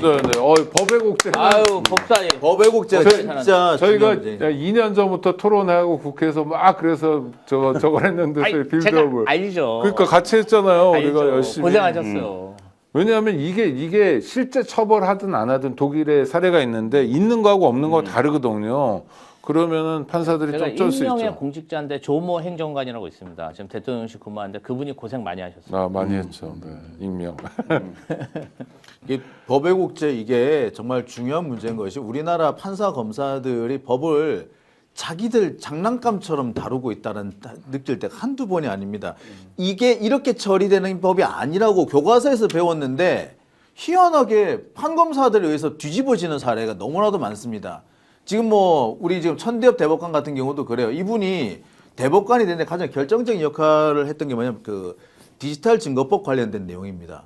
그러니까 함부로 그 뭐 휴대폰이라든지 컴퓨터 하드디스크를 가져왔을 때 이것을 함부로 포렌식을 하면은 불법이 돼서 증거 능력이 없다 이런 판결을 참 많이 쌓아오신 분이에요. 네네. 그걸로 그 대법관이 되셨는데 이분이 대법관 되셔가지고 제일 먼저 내린 판결 중에 하나가 뭐였냐? 예, 정경심 교수 그 동양대 PC 증거 능력이 있다는 판단이었어요. 본인이 그동안 내려왔던 판단에 따르면 그 증거 능력이 없어야 정상이거든요. 네. 이거는 그야말로 가장 대표적인 법 왜곡입니다. 그런데 법 왜곡죄가 있었다면 과연 이 사람이 그렇게 할 수 있었을까? 예, 그런 생각을 하게 되죠. 그렇죠. 정권이 지금 그렇더라도 정권 환경이 바뀌거나 하면 형사소추의 대상이 될 수 있다. 그렇죠. 내가 자칫 잘못하면 감옥 갈 수 있다는 건 굉장히 뜻인 일이죠. 네. 저 하늘 높은 데서 계시는 분들이기 때문에. 아니 근데 나는 참 국민의힘이 이해가 안 가요. 추경호는 손절해야지. 추경호 구속영장 기각되면은 뭐 자신들이 마치 승리하고 뭐 이재명 정권을 끌어내린다는 그런 생각을 그런 내피셜은 어떻게 할 수 있는 거예요? 아니 근데 특수공무집행 방해 혐의만 해도 40~50명 되잖아요 지금. 우리가 황교안이고 우리가 정강인데 우리가 추경호는 뭐 아니 체제 전쟁을 아주 대차게 하고 네, 있어요. 추경호는 그거를 입증해야 될 거예요 내일 아마. 뭘 입증해야 되냐면 본인이 계속 주장해온 게 뭡니까? 나는 의원들 모아갖고 들어가려고 그랬어. 이거를 주장한 거잖아요. 네네. 근데 그러니까 윤석열과 통화 타임라인 보면 윤석열이랑 통화하고 우원식 의장한테 연기 요청하잖아요. 그렇죠. 30분. 네, 그리고 나서 한 행위가 없어요. 그러니까 만약에 본인이 실제로 의원들을 모아서 들어갈 거였으면 그 시간에 단톡방에서 빨리 모아라. 내가 의장한테 얘기해서 30분 연장 받아놨으니까 빨리 들어가서 계엄 해제 의결해야 되니까 빨리 와라. 일단 당사로라도 빨리 와라. 우리 같이 들어가자. 뭐 이런 거라도 최소한 예를 들면 이거에 맞는 행위가 있어야 되잖아요. 본인이 주장하는. 그 행위가 지금 없는데 아마 그 부분이 쟁점이 되지 않을까 싶습니다. 제 생각에는 그 시간 동안 신동욱 국회의원으로부터 보고를 받고 있었겠죠. 몇 명이냐? 150명 짰나 안 짰냐? 안 찰 것 같냐? 찰 것 같냐? 그거 보고받고 있지 않았을까요? 국힘은 왜 그런가? 국힘은 무슨 생각을 하나? 가장 중요한 건 당대표의 생각일 텐데요. 한번 직접 보시겠어요? 원하시면 보여드릴게요. 네, 보시죠. 네, 한번 보시죠. 이재명과 민주당은 내란 전담 재판부를 만들겠다고 합니다. 이재명 스스로 나치 독재 정권의 총통이 되어 법원을 발안해 두고 마음대로 주무르겠다는 것입니다. 그러면서 본인은 어떻게든 감옥에 가지 않기 위해 3중 4중의 이재명 방탄 산성을 쌓고 있습니다. 공범들이 다 감옥에 가자 본인 재판을 몽땅 중지시켰습니다. 대통령 내려오면 재판받고 감옥 갈 게 뻔하니 대법관 들리고 4심 재판을 만들겠다고 합니다. 대장동 공범들에게 7,800억 원을 선물하기 위해 검찰 항소를 포기시켰습니다. 자신을 수사하는 검사들을 감찰하라고 지시했습니다. 명백한 직권남용이고 권력형 수사 방해입니다. 범죄를 덮기 위해 또 다른 범죄를 저지른 것입니다. 감옥 갈 사람은 추경호가 아닙니다. 이재명입니다. 아이고, 저분도 참 길거리에서 고생하시는데 내용은 그렇습니다. 감옥 갈 사람 추경호가 아니라 이재명이다라는 건데요. 무슨 약팔이 같네요, 정말. 저 자리에 저 이재명이 아니라 윤석열로 사실 딱 맞아요. 나치 총통이 되려고 했던 것도 윤석열이고요. 제가 그 쇼츠에서 그런 걸 봤습니다. 저 추경호 연설을 윤석열에게 돌려주는 쇼츠를 누가 만들었더라고요. 그러니까 뭐 법원을 발아래 놓고 자기 멋대로 한다고 역시 윤석열이 하려고 했던 개헌 때 거고요. 그랬죠. 네. 그다음에 뭐 검사들 그 자기를 수사하는 검사들 그 압박 넣거나 내쫓거나 했다. 사실 윤석열이 했잖아요. 그 대표적인 피해자가 박은정 의원 아닙니까? 뭐 그런 거 보면은 사실 저 얘기는 다 윤석열 얘기예요. 근데 본인들은 저게 뭐라고 생각하는지 모르겠어요. 그러니까 오늘까지도 국민의힘이 12월 3일 날 어떤 입장, 어떤 뭐 기조에서 어떤 메시지가 나올 거다를 사실상 이제 당직자들한테 함구령을 내려놓고 있는 상태인 거 아닙니까? 네. 그 이유는 딱 한 가지잖아요. 예를 들면 장동혁 대표의 생각을 모르니까. 근데 지금 저렇게 연설을 하고 있는데 마이크만 잡으면 급변침이 안 되는 지금 상황으로 스스로를 가혹하게 몰아가고 있거든요. 나는 절대 돌아서지 않을 거야. 나는 배를 불살르고 갈 거야. 라는 사람처럼 지금 저러고 있는데 이제 내일 모레로 다가왔는데 국민의힘이 어떤 입장을 낼 거냐. 이거 보면 아까도 말씀하신 저는 국민의힘이 아직 다 안 망했기 때문에 이게 지금 벌어지는 일이다. 너무 아직도 가진 게 많아서. 근데 장동혁 씨가 저렇게 그야말로 소리 지르는 건 망해가는 징조 아닌가요, 저건? ING죠, ING. 아, 망해가는 중. 네. 네. 아직 해산 마일리지 좀 쌓고 있는 중이죠 지금. 이게 이제 장동혁 대표 정도로 저런 발언을 하려면은 이번에 이제 나경원 의원이 패스트트랙 사건으로 그 재판 받았잖아요. 그러니까요. 그러면 정말 검찰에서 막 항소를 하고 막 진짜 막 더 가열차게 해야 되는데 이재명 정부가 그렇게 안 하잖아요. 이 3개 특검은요, 아주 오랜 기간 국민들이 합의한 특검입니다. 그래서 지금 우리가 다 지적하는 게 미흡하다, 더 세게 했어야 된다, 이렇게 지적하는 거지, 그것을 정치적 탄압이라고 국민들이 생각을 안 하거든요. 미흡해서 타박하는 거거든요. 그런데 장동혁이 착각하는 거야, 지금. 그러니까 본인들이 정치적 정말 타박을 받는다고 생각할 뿐 아니라 옆에서 보고 있는 국민들도 아이 좀 심하네. 뭐 저렇게까지 털지? 그래야 뭔가 저런 강도로 집회를 하고 해야 사람들한테 소구가 되는 거지. 내가 봤을 땐 너는 좀 더 맞아야 돼. 덜 맞았어. 네가 덜 맞았으니까 저렇게 나와서 소리 지르구나. 이런 인식이 있는데 저렇게 떠들고 다니면 오히려 그래서 지지율이 안 나오는 겁니다. 아니 그러니까 그런 거를 주변에서도 당료도 있잖아요. 당직자들도 있고 뭐 얘기해 준 사람도 언론도 있고 뭐 댓글만 봐도 알 수 있고 금세 알 수 있고 이게 자기가 유리한 거 아닌가. 또 선거를 6개월 정도 남겨놓은 상태에서 지금 중간지대라는 게 되게 중요한데 또 지방선거에 출마할 후보들은 몸이 다를 거 아니에요. 장동혁이 이럴수록 내 편은 떨어지고 뭐 이런 얘기가 정상적으로 오가는 데가 아닌가요? 근데 지금 국힘당 전체가 이제 착시 현상에 빠져 있다고 보면 될 것 같아요. 그러니까 보면은 국힘당을 그동안 지지해왔던 층들 중에 상당수가 뭐 민주당 지지로 돌아서지는 않겠지만 나 이번에 투표 안 한다가 대부분이에요. 그러니까요. 예, 영남권이 대부분 그렇거든요. 투표 안 한다. 그런데 투표 안 한다는 층이 늘어나면 늘어날수록 나는 끝까지 국힘당만 지지하겠다라는 이제 골수 지지층들은 더 극렬하게 움직입니다. 이 극렬하게 움직이니까 보일 때는 어떻게 보이느냐? 자신들을 향한 지지가 더 세진 걸로 보이는 거예요. 아니 근데 지역에 돌아다니면서 하잖아요. 뭐 천안에서도 하고 춘천 가서 집회를 하면 인원도 몇 명 안 되잖아요. 근데 오는 사람은 극렬하게 떠드는 거죠. 그게 착시 현상입니다. 네. 오는 사람들이 아주 격렬하게 설치니까 소수라도 나를 지지하는 사람이 이렇게 많구나. 사람들이 좀 적어졌다. 날이 추워서 그런 거지 뭐. 또는 이재명 정권이 무서워서 못 나오는 거겠지. 하지만 나오는 사람이 이렇게 열심히 떠들잖아. 열심히 우리 도와주잖아. 우리는 이길 거야. 이런 착시 현상을 퍼지고 있는 거고요. 이거는 사실 뭐 장동혁만 그런 게 아니라 지방선거 출마하시는 분들도 상당수가 이런 착시 현상을 가지고 있어요. 그래요? 그러니까 지지하는 사람들은 정말 광적으로 지지하고 있고요. 그다음에 아까 댓글 얘기하셨는데 댓글도 보면은 댓글 부대가 지금 얼마나 설치는지 그 댓글 부대를 보면은 여전히 자기들이 뭐 인터넷 세상 댓글 세상 보면 자기들이 국힘당 이기는 것 같아요. 저도 댓글 보면 뭐 칼럼 같은 거 쓰고 댓글 읽어보면 제가 중국 간첩으로 돼 있고 네. 옷이라 그런 거. 아니 오죽했으면은 오세훈도 옷인데. 그러니까 요새 쿠팡가 애들도 보세요. 나중에 안 되니까 중국 네. 업체 어쩌고 저쩌고 하는 거 하지 않습니까? 요새 툭하면 중국만 물고 늘어지면 다 된다라는 그런 게 있어요. 이게 왜 그렇게 했어요? 대부분의 사람들은 그런 생각조차도 안 하지만 몇 명 조작될 수 있는 사람들에 의해서 착시 현상이 벌어지고 있는 겁니다. 여기에 푹 빠져 있죠. 움직일 생각이 없어요, 이 사람들은. 그래서 이게 결국엔 결국에는 내란으로 해산당하는 해산 마일리지 쌓고 있다는 겁니다. 저는 근데 뭐 모른다고 생각하진 않아요. 그러니까 네. 국민의힘을 그렇게 보면 안 되긴 하죠. 왜냐하면 100석이 넘는 그리고 우리나라에서 정권을 주고받았던 유일한 정당 중에 하나인데, 근데 저는 지금 이 상황은 장동혁의 자기 정치인 거죠. 그러니까 예를 들면 이게 선거에서 불리하다는 걸 장동혁이 모르겠습니까?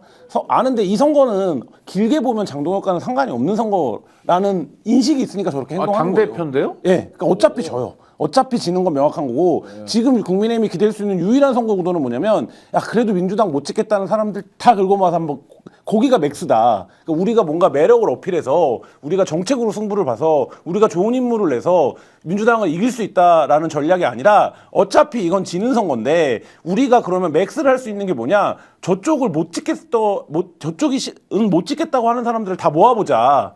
그게 내가 할 수 있는 맥스다. 이 전략 하에서 움직이고 있는 거고, 그 맥스를 움직이려면 어떻게 해야 되냐? 코어가 더 세져야 되니까. 예를 들면 발언권이 더 세져야 되니까 지금 저런 얘기 하고 있는 거예요. 저분이 불과 1년 전만 해도 저분이란 거는 장동혁 대표가 네. 1년 전만 해도 저런 사람이 아니었어요. 장동혁을 저분이라고 네. 하는 분은 오랜만에 그러니까, 농담입니다. 네. 아니 그런데 네. 3년 전 지방선거를 한번 돌아가 보자고요. 그때 윤석열 정권 출범 직후여서 민주당이 무조건 지는 판이었잖아요. 너무 정권 초기여서. 그렇죠? 그랬는데도 불구하고 경기도를 건졌거든요. 인구 최다의 경기도. 그래서 지긴 했지만 그래도 잘 싸운 거 아니야? 뭐 경기도라도 건진 거. 그러면서 그게 이제 일종의 다음으로 내디딜 수 있는 자산 같은 게 되잖아요. 그렇죠. 디딤돌. 국힘은 그런 생각 안 할까요? 예를 들면 서울시장만 지키면 다 져도 우린 된다. 그 뭐냐면 대구 경북은 이길 테니까 뭐 이런 장동혁 대표가 그게 싫은 거죠. 예를 들면 오세훈이 그렇게 부상을 하면 장동혁 대표의 꿈은 뭡니까? 다음에 자기가 나가는 거잖아요. 대선에 네, 나가는 거면 그러면 잠재적으로 쳐다보면 경쟁자들이 누굽니까? 오세훈, 나경원 뭐 이런 사람들이 자기 경쟁자로 보일 거 아니에요. 한마디로 얘기해서 놀고 있는 거네요. 지금. 네, 그러니까 저는 그래서 이거를 제거하기 위한 정치, 이거를 제거하면서 동시에 어떻게 됩니까? 내가 저들에 비해서 부족한 건 뭔가 인지도가 내가 좀 떨어지나? 그럼 내가 어쨌든 했던 발언들 5년 후에 누가 다 기억하겠습니까? 아 그때 그래 맞아. 장동혁이 제일 먼저 나와서 이재명 정부랑 싸웠었지. 라는 것만 인상에 남기면 이번 선거는 어차피 지는 판으로 가는 거고 지고 나서 자기한테 시간이 온다. 나한테 기회가 온다. 그러니까 자꾸 자기가 1등하는 여론조사 보면서 좋아하고 이러고 있는 거잖아요. 그러니까 저는 지금 저게 장동혁 대표의 저 자기 정치가 점점 더 수렁으로 몰고 가고 있고 국민의힘의 의원들도 알죠. 기자들이랑 만나면 얘기해요. 이렇게 가면 안 된다는 얘기. 네. 근데 아니, 와. 다른 방법은 사실 제어를 할 수도 없고 다른 방법을 또 없는 거죠. 그러면 김한 기자 얘기에서 더 나가면 한동훈 당원 게시판 의혹에 대해서 감사를 하는 것도 마찬가지죠. 미래의 정적 죽이기. 네. 아 선수들을 다 끌어모아가지고 아까 부잣집을 만드는 게 아니라 다 내치는 게 장동혁. 그러니까 장동혁 대표 지금 뭐 하냐면요. 고엽제 정치를 하는 거예요. 그냥 막 자기 말고는 그냥 다 씨를 말리는 거야. 왜냐하면 지금 국민의힘 지도부가 분위기가 좋대요. 그래요? 지지율이 낮은데 지금 여론조사 하면은 야권의 부동의 대선 지지율 1위가 누군지 아십니까? 누구예요? 장동혁이에요. 그래요? 이래요. 1위예요 지금. 그러니까 민주당의 대선 주자가 누가 될지 모르지만 누구든지 다 설레일 것 같아요. 최근 장동혁이 조사하면은 상대라면. 장동혁이 20%, 와. 그다음에 김민석 총리가 19% 정도 나오더라고요. 와, 그래요? 그러니까 본인이 여야 통틀어서 부동의 1인 거야. 와. 그러다 보니까 사실은 지방선거 이기기는 어렵고, 그러면 내가 이 지지율을 쭉 기록하고 주변에 있는 한동훈이든지 오세훈이든지 경쟁자들을 고사시키면 어쨌든 본인은 지방선거 패배 후에도 좀 시간 지나면 다시 살아남을 수 있다. 이런 생각을 하고 있다는 거예요. 그리고 선거를 앞두고 정치공학 같은 이런 정치공학적인 어떤 사건이 일어날 가능성도 있어요. 네. 사실 우리 지난번 지방선거 되돌아보자고요. 그때 사실 그 정도로 크게 지지 않았을 수도 있었습니다. 사실 뭐 경기도를 건지긴 했지만 서울을 안 뺏겼을 수는 있어요. 서울시장은 뺏겼더라도 서울시 의회는 민주당이 다수였을 수도 있었어요. 아, 네. 근데 결정적으로 그때 그 성희롱 발언 사건 터지잖아요. 그 최강욱 의원이 막 들고 나오고. 근데 나중에 결국에는 최강욱 의원 짤짤이 발언 이 얘기 나오면서 괜히 엉뚱하게 있지도 않는 얘기가 있는 것처럼 돼버렸단 말이에요. 결국에 나중에 보니까 그 발언이 없었다는 게 확인이 되지 않습니까? 근데 그때도 보면은 그 하나 때문에 사실 날아가는 의석이 제법 있어요. 지난번 총선 때도 그랬죠. 그렇죠. 한 예. 2명 정도 후보들 문제 가지고 후벼 파가지고. 네. 이번에도 똑같은 작전이 지금 진행되고 있는 걸로 압니다. 솔직히 그래서 엊그저께 우리 그 장경태 의원 관련된 얘기 터졌을 때 저는 또 공작 터졌구나 저는 생각했었어요. 그러니까 이런 건이 지금 당장은 안 장경태 의원은 먹혔지만 억울한 겁니까? 보시기에 제가 볼 때 매우 억울합니다. 네. 그리고 그런 사건이 앞으로 더 생길 수 있어요. TV조선의 사진 그 모자이크는 정말 절묘하게 나더라고요. 아니 그런데 그런 사건은요 그렇게 모자이크 하는 경우는 없습니다. 흐릿하게 해서 하는 경우는 있어도 모자이크 하는 경우는 없어요. 그걸 어떻게 그런 모자이크를 합니까? 보통 그런 거 언론이라고 안 그러는데 하여튼 독특한 현상들을 많이 봅니다. 그러면 질문이요. 김종혁이라고 이 사람이 누군가 오늘 제가 방송 준비하라고 검색까지 했더니 뭐 기자도 오래 했던 사람이더라고요. 어디 일간지 정치부장이었죠. 아니 편집국장도 네, 했더라고요. 편집국장도 했었죠. 네. 하여튼 이 사람이 신천지가 사입이라고 했다고 징계 회부하는 것도 김종혁이 한동훈하고 같은 편이고 내 편이 아니니까 미리 죽여버리기 이런 겁니까? 이게 좀 시범 케이스인 것 같아요. 그 중에서 시범 가장 케이스. 발언의 수위가 세고 인지도가 높은 사람을 쳐야 다른 사람들한테 본보기, 공포 정치가 되는 거잖아요. 그래서 그러니까 한동훈의 수장과 그다음에 가장 말빨이 세고 거친 사람들 우리가 쳐내겠다. 시범 케이스로 걸린 거죠. 근데 국힘이 기대고 있는 데가 여러 있지만 지역적으로 뭐 대구 경북이 있고 또 하나는 보수적인 개신교에도 좀 기대고 있는데 개신교 분들은 신천지 하면 치를 떨잖아요. 네. 그런데도 이런 길을 가요? 이거 그러니까 사실 바보 아닌가요? 신천지나 통일교 여기가 사실 네. 그 기성 기독교하고는 되게 척을 지는 그럼요. 곳인데 네. 이상하게 이 문제 그러니까 정치 국힘당이라는 것과 연결이 되면은 이 뭐 구분이 없어져요. 지금도 보면은 신천지하고 통일교의 영향력이 막강한 상태입니다.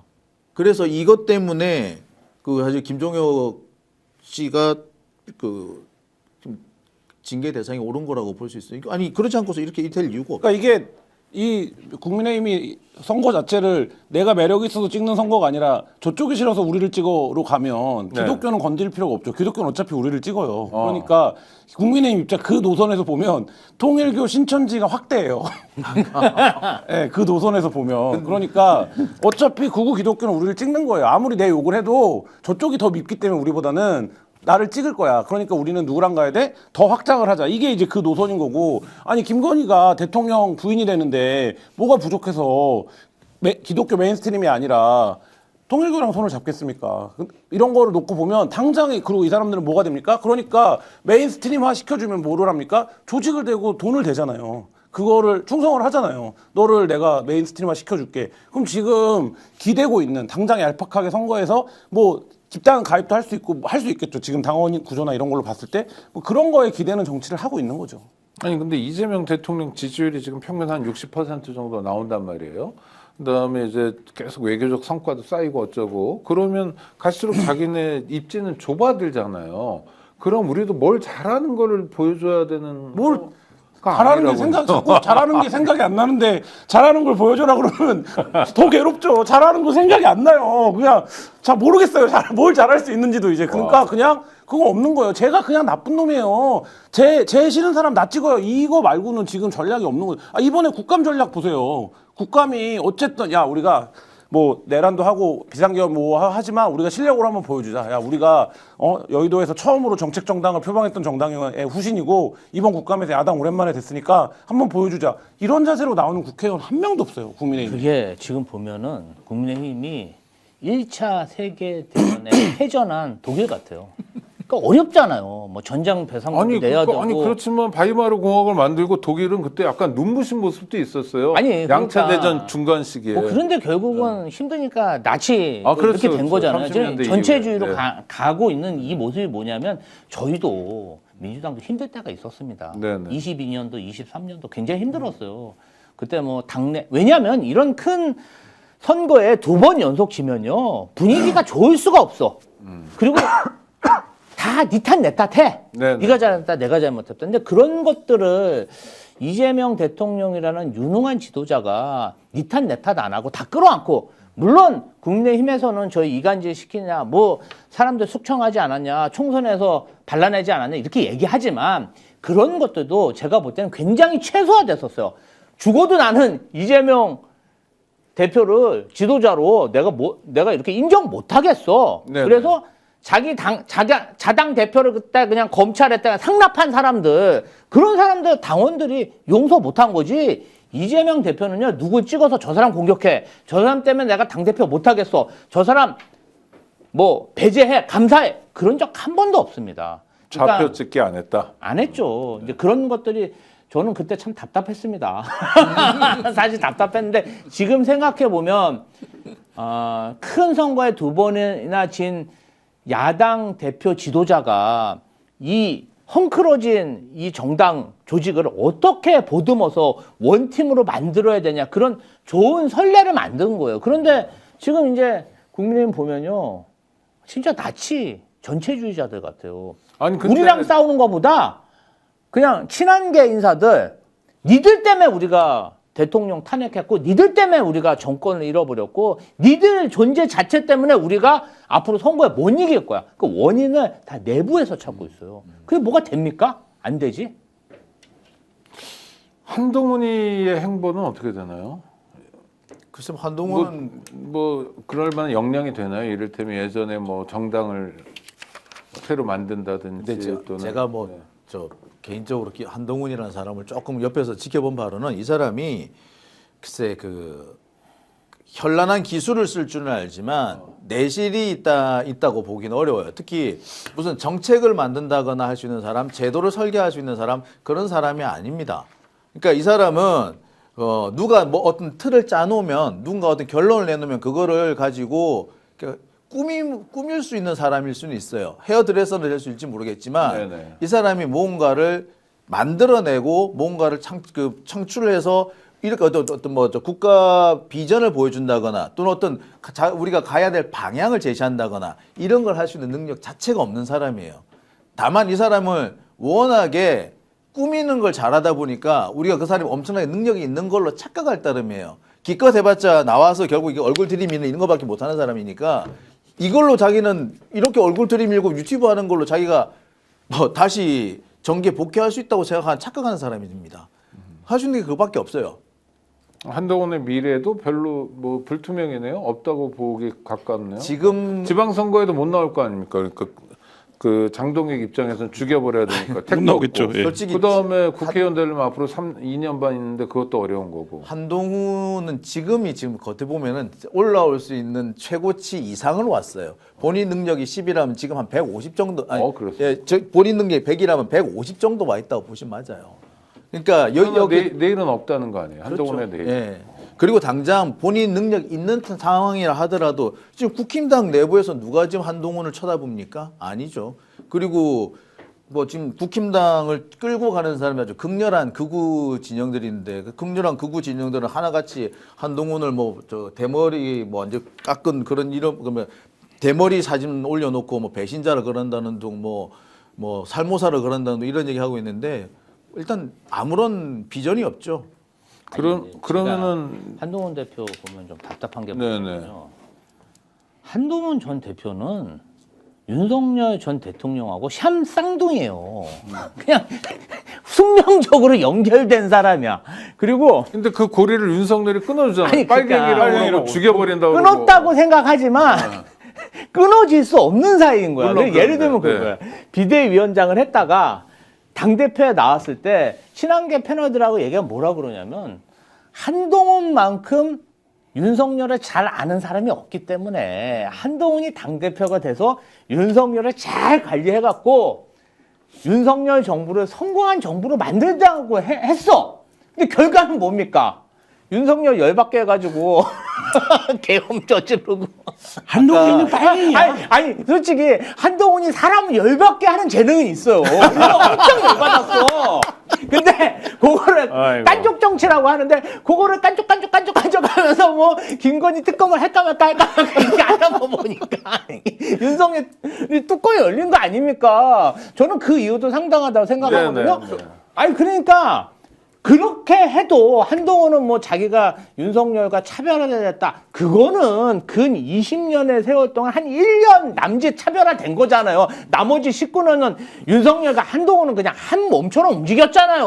아까 샴쌍둥이라는 얘기 하셨잖아요. 윤석열하고 네, 네, 한동훈은 샴쌍둥이다. 제가 샴쌍둥이라는 비둘 참 많이 썼었거든요. 근데 샴쌍둥이는요, 분리하면 얼마 못 가서 다 죽어요. 아니요, 요새는 실력이 좋아져가지고. 네, 근데 지금 저는 한동훈의 포지션은 약간 유승민, 안철수, 이준석을 합쳐놓은 것 같아요. 왜냐하면 정치적으로는 배신자예요. 네, 그 당을 오랫동안 지지해왔던 사람들에게는 배신자고 품성적으로 보면 지금 국민의힘 무슨 얘기를 하냐면 한동훈 편을 못 만들잖아요. 그러니까 편을 못 만들어요. 이게 안철수라고 하는 사람이 정치인이 돼서 가장 크게 두드러지는 약점 아닙니까? 같이 일했던 사람들이 다시 일 안 하겠다고 하는 편을 못 만들고 있고, 그다음에 지금 마지막에 말씀하신 한동훈의 가장 빛날 때는 뭡니까? 그 공격이에요. 공격성. 그러니까 예를 들면 특정한 국면 자기가 굉장히 잘 공격할 수 있는 거예요. 공격성. 근데 결국엔 우리도 뭐 오래 보면 대통령이 되는 사람은 나는 왜 대통령이 못 되지?를 생각하는 사람이 아니라 내가 대통령이 돼서 뭘 하고 싶다가 있어야 되는데 한동훈은 아직까지 정치를 뭐 오래 안 했지만 뭘 하고 싶은 건지를 잘 모르겠다는 거예요. 그 공격성만 드러나는 장면밖에 모르기 때문에. 그게 한동훈식 정치이기 때문에. 그러면 지금 보면 유승민, 안철수, 이준석이 다 각각의 어려움과 공경들이 있는데 한동훈은 이거를 합쳐놓은 것 같은 지금 자리에 서 있기 때문에 쉽지 않다. 그리고 그것도 있어요. 불필요하게 사람한테 모욕감을 줄 필요가 없어요. 근데 한동훈은 꼭 사람들한테 모욕감을, 이 대표적인 예가 나경원 취소 공소청탁 4번 내.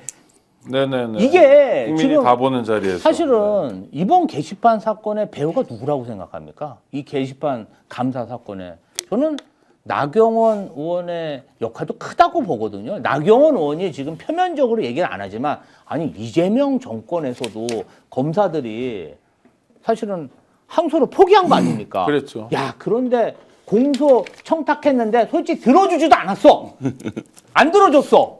나는 뭐 당을 위해서 했다는데. 근데 그거에 사람들이 있는 앞에서 토론회장에서 그렇게 망신을 줘? 그러니까 저는 그 한동훈의 한계가 분명하고 한동훈이 가장 빛났을 때는요. 언제냐 하면요. 윤석열 대통령 시기였어요. 한때는 최측근으로 빛났고요. 네, 법무부 장관. 반대 입장에서 빛났어요. 윤석열이 없어졌잖아. 그러면 본인도 역사의 뒤안길로 가야 되는 거야. 그러니까 그걸 본인들만 모른다. 발광체는 아니고 반사체 정도인데 윤석열이 없어지니 의미가 없다. 저기 타워 팰리스에서는 아주 그냥 타워 팰리스 한 명애로 핸드폰 들고 다니면서 내 손 안에 있어야 돼. 이건 잘하는 것 같아요. 아, 네. 배현진 의원이 갑자기 뭐 손절? 뭐 이건 뭐예요? 남편 운만 좋았던 민간인의 천박한 지적 뭐.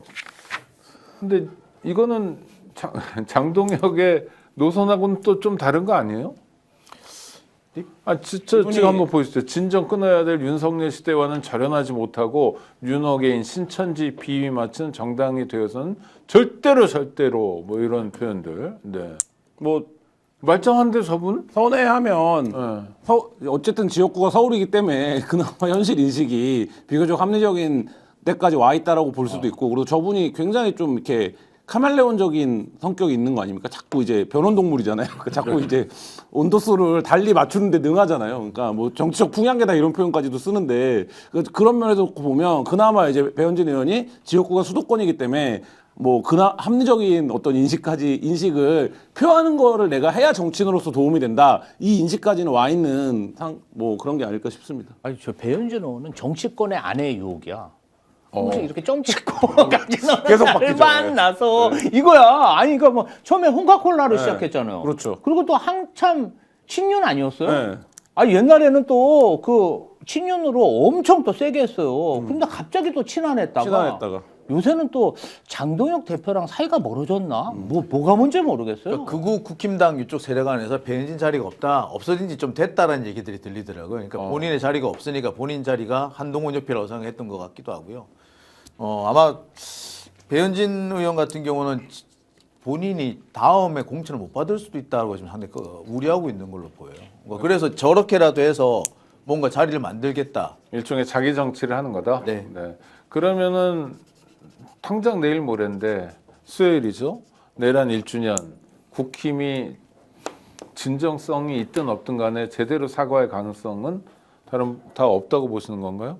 없죠. 없다. 없다. 저도 없다고 봅니다. 그나마 하는 척이라도 하면 다행이고요.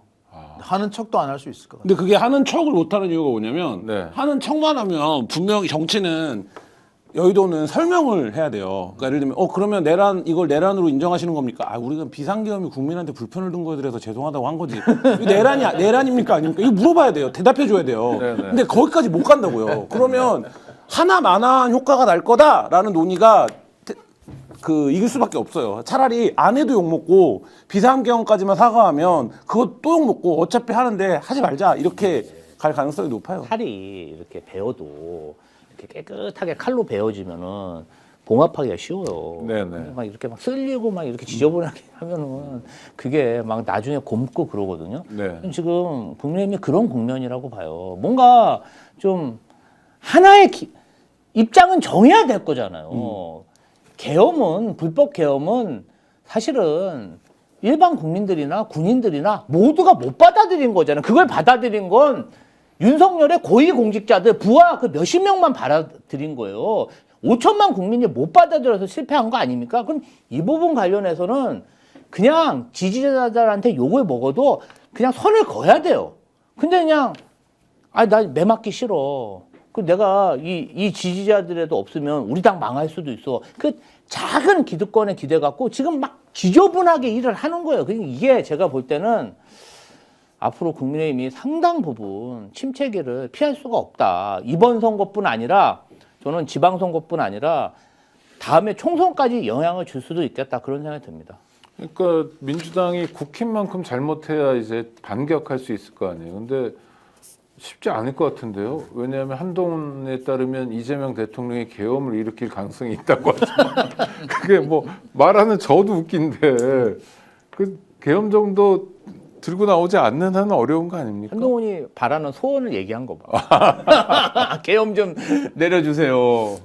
바보인 거예요, 바보. 아, 이제 아마 그 조중동이라든지 레거시 미디어를 이용해 가지고 잽을 계속 날릴 겁니다. 그래서 그게 그 카운터 펀치가 누적되는 방향을 계속 노리려고 할 거예요. 그래서 지금 뭐 제가 뭐 아까 장경태 의원 사건도 그렇고 그다음에 그 지금 대장동 항소 안 한 거고 요 부분까지 하나하나 자기들은 그게 자기들은 점수를 쌓고 있다라고 생각하는 것 같습니다. 근데 원래 그런 식으로 해서 계속 뭐 정치를 해 왔어요. 근데 이번엔 그게 안 먹힐 따름이죠. 자기들 딴에는 지금 계속 이렇게 우리가 이 크게 뭐 100만큼 잘못했지만 하나씩 10개씩 쌓아서 10개 싸우면은 뭐 우리 이재명이나 뭐 윤석열이나 똑같은 거 아니야. 이런 식으로 몰고 가려고 할 거예요.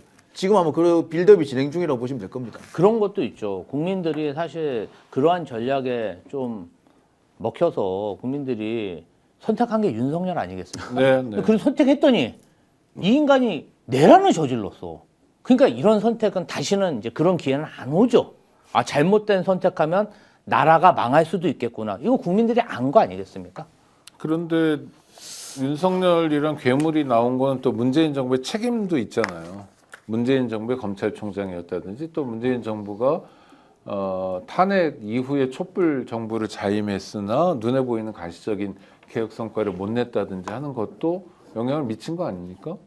요거는 좀 분리해서 봐야 된다고 봐요. 네네. 네, 저는 저는 민주당이 못하기 시작하면 왕창 못하지 않더라도 반격당할. 그러니까 제가 아까 말씀드린 마일리지가 쌓인다. 네네. 예, 카운터 그러니까 잽을 맞아가지고 결국에 못 버티는 상황까지 갈 수 있다라는 게 이제 그 우려가 된다는 그 말씀이죠. 근데 이게 이제 문재인 정부까지 이게 확대하는 게 과연 옳으냐는 거 좀 네네. 짚어봐야 될 문제 같아요. 그리고 이것을 오롯이 문재인의 모습으로 볼 것이냐. 물론 뭐 최종 책임은 있겠습니다만 여기서 우리가 꼭 빼놓을 수 없는 사람이 이낙연이지 않습니까? 그럼요. 예, 네. 뭐 이런 사람들 생각해 보면 그래서 이건 조금 더 복잡한 논의가 진행돼야 되지 않을까 생각이 드네요. 네, 알겠습니다. 그러나 뭐 정치는 살아있는 생물이어서 그렇죠. 뭐 부동산 같은 거 뭐 계속 움직이면서 사실 뭐 지금 조중동의 힘이 예전만큼은 아니라지만 여전히 힘을 가지고 있고 또 종편도 그렇고요. 화력을 집중시키면서 뭔가를 만들어내면 장경태 의원도 굉장히 이상한 사람이 단박에 될 수 있고 이런 것처럼 조심해야 될 대목들이 많은 것 같습니다. 자, 전망이 좋지는 않습니다. 추경호에 대한 구속영장은 기각될 가능성이 높고 국힘은 내란 1주년에도 불구하고 국민들 앞에 사과도 안 할 것 같고 그럼 정치는 계속 대결 국면으로 가야 될 텐데 이제 마무리하는 의미에서 그럼 이재명 대통령과 민주당이 이 국면에서 조금 명심해야 될 것. 오늘 또 속보로 나왔듯이 뭐 내란 전담 재판부라든지 법 왜곡죄 이런 거 뭐 진일보한 것 같기도 하는데요. 꼭 좀 챙겨야 될 건 뭔가 여쭙고 싶고요. 또 하나는 지금 국방부에서 들려오는 뉴스들이 아주 의심스러운 뉴스가 많은데 육군 법무실장은 내란 버스를 탔던 사람인데 내란 버스라는 게 새벽 3시였잖아요. 그렇죠. 법무실장은 변호사 자격증 있는 사람인데 이 사람을 근신 12일 처분해가지고 장관 결재에 나왔죠. 근데 국무총리가 다시 엎어가지고 다시 징계해가지고 강등 나왔잖아요. 그다음에 임기훈이라고 윤석열 때 국방비서관 했던 사람, 이 사람도 굉장히 큰 역할을 했는데 이 사람은 정직 1개월 해서 집에 보냈더라고요. 이건 좀 문제 아닌가 뭐 하여튼 그런 생각도 드는데요. 하여튼 민주당이나 정부에 요구하고 싶은 거 한 말씀씩 해주시죠. 저는 첫째 미루지 말라는 겁니다. 미루지 마라. 네. 개혁이 됐든 뭐가 됐든 개혁이 됐든 청산이 됐든 미루면 안 된다. 선거 때문에 뭐 선거가 임박해서 이거 하면 안 된다? 아닙니다. 선거가 임박했을수록 해야 됩니다. 지금 우리 민주 시민들, 그러니까 민주당을 지지할 수 있는 시민들은 뭐 때문에 짜증나느냐? 아니 내가 이재명을 찍었는데 그 힘든 시간을 견디고 이재명을 찍었는데 왜 이렇게 개혁이 더디냐? 왜 내란 세력 하나 제대로 처리하지 못하냐? 이게 답답한 거거든요. 그래서 지지율이 떨어지면 떨어질 수 있을 겁니다. 불만이 거기서 생기는 거예요. 따라서 개혁이 됐든 청산이 됐든 미루면 안 됩니다. 그게 첫 번째고요. 두 번째는 관료들한테 제발 놀아나지 마셔야 된다는 겁니다. 여기서 말하는 관료에는요, 군인들과 검사들도 포함됩니다. 군인들과 검사들, 그다음에 기타 주요 관료들, 이런 사람들은 정치인 장관이나 이런 사람들이 왔을 때 구워 삶아서 적당히 자기들 데리고 놀기 좋은 그런 상황을 잘 만듭니다. 따라서 적당히 구워 삶길 수 있는 사람을 장관으로 보낸다는 책임 있는 자리에 보내서는 안 됩니다. 아까 문재인 정부 얘기를 하셨는데 제일 문제가 되는 부분도 그런 겁니다. 문재인 정부에서도 개혁을 계속 미뤘고요. 개혁을 해야 될 그 당사자, 그 담당자, 칼을 쥐고 있는 사람들이 공무원들한테 휘둘려가지고 적당히 넘어가려고 했었습니다. 제가 어떤 분은 되게 비난을 되게 많이 하는데, 그러면서 제가 절대로 앞으로 교수님들은 중요한 자리에 앉히지 말아야 된다라는 얘기 할 정도였어요. 네. 그런 분들도 계십니다. 그러니까 관료들한테 어물쩍 넘어갈 수 있거나 놀아날 수 있는 사람들, 그런 사람들한테 그 자리를 주면 안 됩니다. 즉 관료들을 한테 놀아나지 말라. 저는 이 두 가지를 꼭 당부하고 싶습니다. 알겠습니다. 미루지 마라, 관료들에게 놀아나지 마라. 김한 기자님. 저는 뭐 지금 뭐 제가 뭐 그런 걸 조언할 위치에 있지 않지만 그냥 기자 입장에서 보면 메시지 전략의 혼선 같은 것들이 있는 것 같아요. 그게 이제 불필요한 어떤 이격처럼 보이게 하는, 그래서 뭐 당과 대통령실의 메시지 전략 같은 거가 좀 더 긴밀하게 정돈될 필요가 있다라는 생각이 하나 들고, 또 한 가지는 이제 이것도 뭐 메시지 관련된 부분인데, 이게 이제 말하자면 중도층이 알아들을 수용할 수 있는, 그러니까 같은 내용이라도, 그러니까 본질을 달리하라는 의미가 아니라 알아들을 수 있는 언어로 얘기를 해줘야 되는데, 이게 이제 말하자면 그렇지 않을 경우에 말씀하신 것처럼 프레임이 걸리잖아요. 계속 뭐 예를 들면 공무원 내란 관련 TF 같은 것들도 사실 그거 너무나 당연하게 지금 말씀하신 것처럼 내란에 협조했거나 했던 사람들을 속아내야 되는 거, 정리해야 되는 건데, 이제 그런 부분들이 자꾸 프레임에 걸리는 것들이 자꾸 좀 보이는 것 같아서 그게 이제 결국 잡매가 되거든요. 그러니까 이제 그런 어떤 메시지 전략 부분에서 좀 더 신경을 썼으면 좋겠다 이런 생각합니다. 네. 김지호 대변인. 저는 뭐 물론 국민들께서 아쉬운 부분이 있죠. 그런데 가장 큰 문제는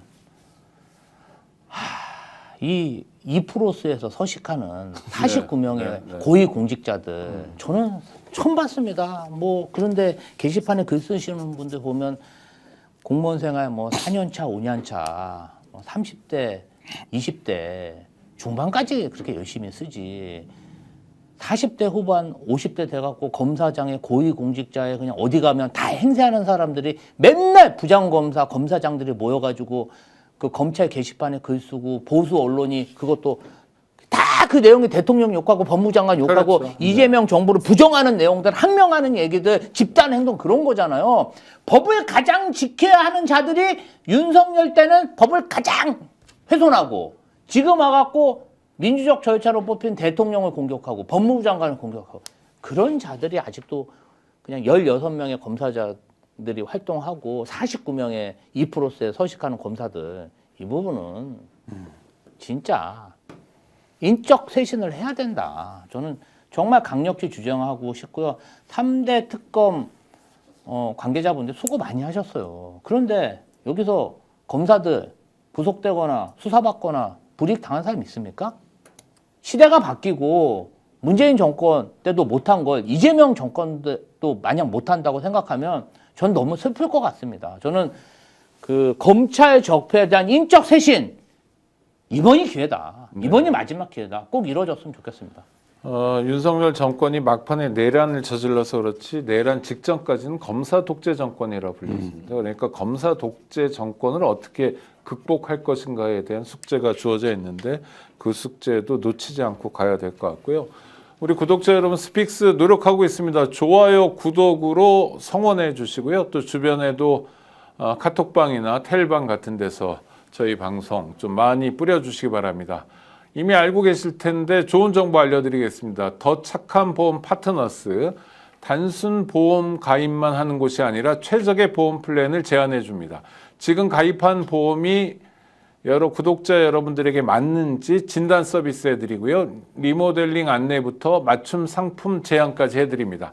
전화번호 기억해 주시죠. 1644-1236 또는 010-7612-3303입니다. 카톡 또는 문자 상담 예약은 24시간 가능하고요. 현명한 보험 플랜을 만들어 보시기 바랍니다. 무조건 써야 되는 인터넷, 휴대폰, 정수기 렌탈 의외로 매달 나가는 요금이 부담스럽습니다. 우리 구독자 여러분들의 부담을 줄여드리기 위해 비계원에서 준비한 최대 108만 원 혜택이 준비되어 있습니다. 인터넷 TV 신규 가입 시 48만 원, 인터넷 가입과 함께 휴대폰 통신사 변경 시 최대 30만 원, 정수기 렌탈할 때는 최대 30만 원, 추가로 스픽스 채널 보고 상담 받으시고 가입하시면 와 비밀 혜택도 있다고 합니다. 자세한 내용 1670-2571, 1670-2571를 통해 상담 받으시거나 네이버에 비교원을 검색하시고 상담 신청하시기 바랍니다. 함께 할수록 더 큰 혜택, 본인 가입 후 지인 추천 시에는 추천할 때마다 최대 8만 원 모바일 상품권을 드린다고 합니다. 이건 2025년 12월 한 달 동안 한정해서 드리는 상품입니다. 공동구매 최저가 스픽스몰에서 김치, 육회, 대방어 등 제철 음식들이 다양하게 준비되어 있습니다. 스픽스몰 구매는 스픽스에게 큰 힘이 됩니다.